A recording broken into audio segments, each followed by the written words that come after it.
6 years after my younger brother and my fiancé passed away, I picked out a grave for myself. Before my final visit to their graves, my mother suddenly said, "Miles, you don't have to go this year." The truth is that they never died. I was startled for a moment before the two of them walked right out of my brother's room. My brother Sean put on a teasing smile as he draped an arm around the woman beside him. "I won the bet. I told you my brother would never figure it out. Who's going to be on top tonight, huh, Vera?" My so-called late fiancé, who used to cry whenever she saw me suffer even the slightest grievance, looked at me with open disdain. "He's just too stupid. We've been living next door this entire time, yet he never noticed." It was only then that I realized my mother forbade me from entering Sean's room. Not because it would make her grieve her son again, but because it was directly connected to the house next door. I was truly too foolish. Right up until a month before my death, I was still thinking about visiting their graves. "Why did you do this?"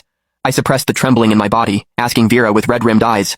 After so many years, she was no longer gentle and sweet. Her gaze was cold and detached.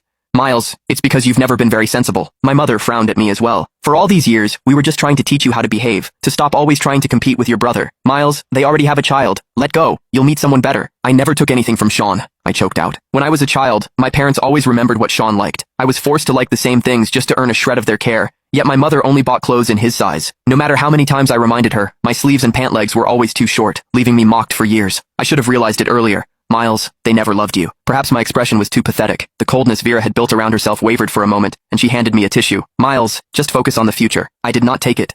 Sean put on a guilty act beside her. "Miles, I'm sorry. Vera and I haven't registered our marriage yet. I'll give her back to you." Suddenly, my mother raised her hand and slapped me. Hot pain flared across my face. I looked at her in disbelief, her voice cutting through the air. "Miles, what are you even doing?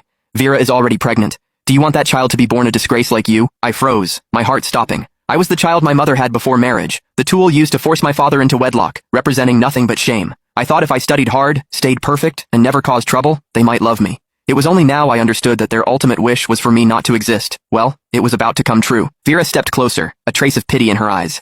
"Miles, we can still be friends. Sean and I will take good care of you." I backed away. "Don't touch me." 6 years of suffocating guilt. Every All Souls Day, I had wept at their graves, apologizing for a tragedy that never happened. Even my parents had helped them stage this performance. I looked at my mother. "The room you said I wasn't allowed to enter because it would be too painful. It connects directly to the house next door, doesn't it?" My mother's eyes flickered, but she nodded stiffly. "So what if it is? We did it so you could let go completely and live your life properly." "Live my life properly?" I let out a cold, sorrowful laugh. "You watched me live in guilt and longing while they lived happily next door. Is that what you call doing something for me?" "Miles, watch your words." My father finally came out of the study, his brows tightly furrowed. "They were in love. They only faked their death so you wouldn't be hurt. They've already suffered enough over the years. What else do you want?" "In love? Suffered?"